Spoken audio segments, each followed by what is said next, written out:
Spanyol sempat menguasai sepak bola dunia pada awal era 2000-an hingga 2018. Sayangnya, kiprah klub negeri Matador itu perlahan mengalami kemunduran drastis.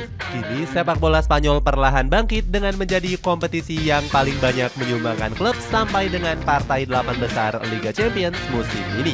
Nggak cuma itu, sejumlah klub Spanyol juga mulai berbenah menyusun generasi muda yang digadang-gadang bakal menjadi bintang. Cetak Gol coba merangkum kebangkitan sepak bola Spanyol sebagai berikut.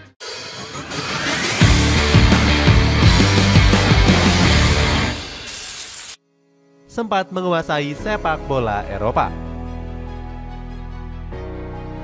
Spanyol sempat menunjukkan dominasinya di semua ajang sepak bola Eropa. Periode itu dimulai di tahun 2008 hingga 2012. Di periode tersebut, timnas Spanyol berhasil menyabet semua gelar juara. La Furia Roja sukses meraih gelar Piala Euro secara berturut-turut di musim 2007-2008 dan 2011-2012. Kedikdayaan negeri Matador saat itu nggak terlepas dari sosok Vicente Del Bosque. Pelatih kelahiran Salamanca ini meraih kejayaan dengan membawa filosofi gaya bermain tiki-taka. Gaya bermain ini kemudian diterapkan oleh sejumlah klub Spanyol lainnya.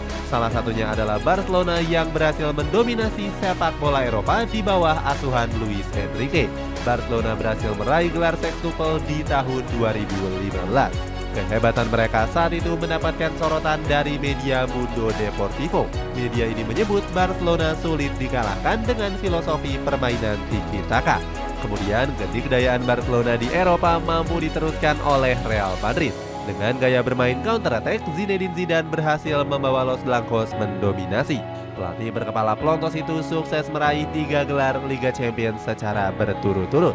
Kejayaan ini diraih pada musim 2015-2016, 2016-2017 hingga 2017-2018. Selain Real Madrid, Atletico Madrid juga sempat mencuri perhatian publik sepak bola dunia. Skuad Los Rojiblancos pernah mengguncang Eropa dengan lolos ke final Liga Champions. Sayangnya, anak asuh Diego Simeone nggak mampu mengatasi kedikdayaan Real Madrid. Di sisi lain, tim asal Spanyol lainnya juga sangat mendominasi di ajang Europa League. Sevilla menjadi klub dengan raihan trofi Europa League terbanyak dalam sejarah. Skuad Los Palanganas bahkan mendapatkan julukan Mister Europa League. Gak cuma Sevilla, beberapa klub La Liga lainnya juga terus membuntuti. Sebut saja Atletico Madrid yang berhasil meraih 3 gelar juara Europa League. Kemudian disusul oleh Villarreal yang baru berhasil meraih 1 gelar juara. Pamor sepak bola Matador yang mulai meredup.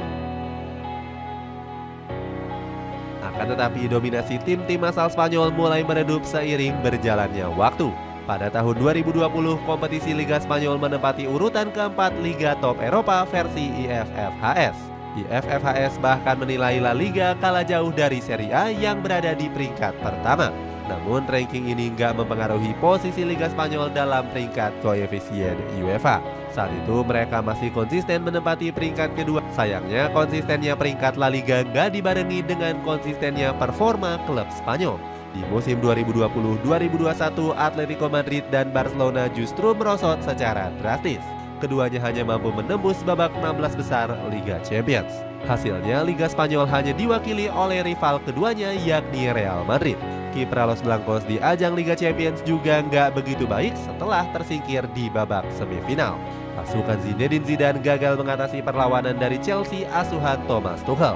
Real Madrid bahkan menjadi satu-satunya tim La Liga Spanyol yang mampu menembus babak gugur. Saat itu Atletico Madrid, Barcelona hingga Sevilla harus tersingkir lebih awal di babak fase grup. Di sisi lain, performa timnas Spanyol juga mengalami penurunan di perhelatan Piala Euro 2020. Skuad La Furia Roja gagal meraih target juara dan sudah tersingkir di babak semifinal.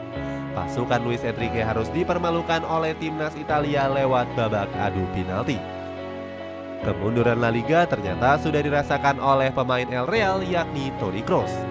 Pemain asal Jerman ini menyebut kalau klub Spanyol itu sudah nggak terlalu mendominasi seperti dulu. Menurutnya mayoritas klub negeri Matador terlalu banyak melakukan perombakan dari sisi pemain ataupun pelatih. Berbenah dengan memulai generasi baru. Sepak bola Spanyol mulai kembali memperlihatkan geliatnya di kompetisi Eropa. Di tahun 2022, Real Madrid berhasil memenangkan gelar Liga Champions mereka yang ke-14. Los Blancos mampu mengalahkan Liverpool di partai pamungkas lewat gol tunggal dari Vinicius Junior. Kesuksesan tersebut menjadi sorotan berkat keberanian sang pelatih Carlo Ancelotti. Saat itu Don Carlo banyak mempercayai pemain berusia muda dalam starting line up utamanya. Tercatat Real Madrid berani memainkan 4 pemain muda sekaligus. Salah satu yang paling disorot adalah Eduardo Camavinga yang saat itu masih berusia 19 tahun. Ancelotti memuji para pemain muda Real Madrid yang dinilai sudah semakin dewasa. Pujian tersebut disampaikan Don Carlo pada saat Real Madrid kembali menekuk Liverpool di babak 16 besar musim lalu. Ancelotti bilang jika performa pemain muda El Real semakin meningkat. Perpaduan pemain pengalaman dan pemain muda telah berhasil membendung upaya keras Liverpool untuk comeback. Kesuksesan Real Madrid langsung dicontoh oleh klub La Liga yang lainnya. Sevilla kini memulai era baru dengan banyaknya pemain muda yang tergabung di kompetisi musim lalu. Los Palangana secara berani memasukkan pemain muda berjumlah 12 pemain. Alhasil Sevilla berhasil memenangkan gelar Europa League mereka yang ke-7. Berikutnya Barcelona juga nggak mau kalah setelah mereka mengubah filosofinya. Skuad asuhan Xavi Hernandez lebih memilih untuk membangun skuad dengan mempercayai pemain muda. Blaugrana juga nggak mau menghambur-hamburkan uang mereka dengan membeli pemain berharga mahal. Sebaliknya Blaugrana hanya membeli pemain-pemain muda yang dinilai potensial. Victor Roque berhasil digait dari Atletico Paranaense di bulan Januari kemarin. Bomber asal Brazil ini tampil subur dengan catatan 21 gol dari 45 pertandingan. Pemain muda Barcelona juga menunjukkan kualitasnya saat menyingkirkan Napoli di babak 16 besar. Pau Cubarsí yang merupakan produk Akademi La Masia tampil tangguh di jantung pertahanan. Xavi memuji debut sang pemain yang dinilai sangat tenang dan juga solid. Transisi menyerang maupun bertahannya dinilai sudah sangat bagus untuk ukuran pemain muda. Xavi juga cukup senang dengan Pau Cubarsí yang dinobatkan sebagai Man of the Match. Di samping itu juga Real Madrid sedang menyusun skuad Los Galacticos Jilid 3. Pasukan Carlo Ancelotti berpeluang untuk menggait Kylian Mbappe dari PSG di akhir musim mendatang. Timnas Spanyol juga memulai generasi baru dengan banyaknya pemain muda. Bangkitnya sepak bola Spanyol. Artinya Barcelona sempat merasakan masa-masa kelam sejak kepergian Lionel Messi. Xavi Hernandez menyebut anak asuhnya memang pantas lolos ke perempat final. Dikutip dari Football Italia, Xavi mengatakan jika Barcelona bermain dengan lebih baik, gak cuma tampil menyerang, transisi pertahanan Blaugrana juga tampil solid dan sulit untuk ditembus. Menurut Xavi, Barcelona memang pantas menang karena bermain impresif ketimbang Napoli. Pelatih asal Spanyol ini juga nggak sungkan-sungkan memuji kualitas skuad Partenope. Xavi bilang Napoli merupakan tim dengan kualitas skuad yang cukup merata. Sebelumnya, sang rival Real Madrid juga sudah memastikan satu tempat ke babak perempat final. Skuad Los Blancos unggul agregat atas RB Leipzig dengan skor 2-1. Selepas pertandingan, Carlo Ancelotti membawa kabar baik dengan kembalinya Eder Militao dan Thibaut Courtois. Don Carlo menyebut kedua pemain tersebut sudah bisa kembali beraksi di babak perempat final. Atletico Madrid menjadi tim La Liga terakhir yang memastikan diri lolos ke partai perempat final. Los Rojiblancos secara mengejutkan berhasil menyingkirkan Inter Milan lewat adu penalti. Tendangan melayang Lautaro Martinez menggagalkan Nerazzurri lolos ke babak yang berikutnya. Diego Simeone mencatatkan rekor gemilang dan menyamai rekor dari Pep Guardiola. Pelatih Argentina ini berhasil membawa Atletico Madrid hanya menelan 50 kekalahan di partai kandang. Namun Simeone mengatakan jika pertandingan perempat final adalah sesuatu hal yang sulit. Kini La Liga menjadi kompetisi paling banyak menyumbangkan klub di babak perempat final yang diwakili oleh 3 klub. Hal itu berbanding jauh dengan kompetisi lain seperti Premier League dan Bundesliga. Sebagai contoh, Premier League sendiri hanya diwakili oleh Arsenal dan Manchester City. Bahkan di babak perempat final musim ini, Serie A tanpa diwakili oleh satupun klub.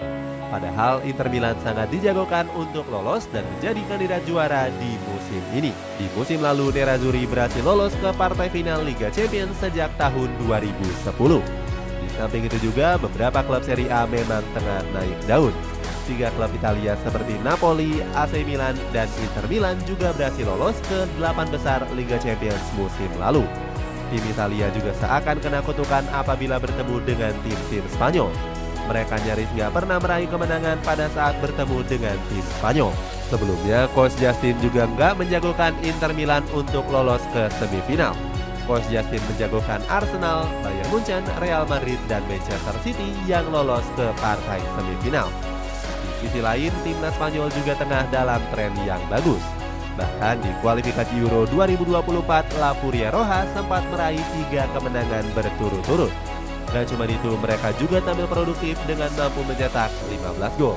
Itulah ulasan kebangkitan sepak bola Spanyol setelah meredup dalam beberapa musim. Bagaimana pendapatmu? Apakah sepak bola negeri Matador bisa kembali menjadi penguasa Eropa dengan generasi barunya? Coba tulis pendapatmu di kolom komentar di bawah ini.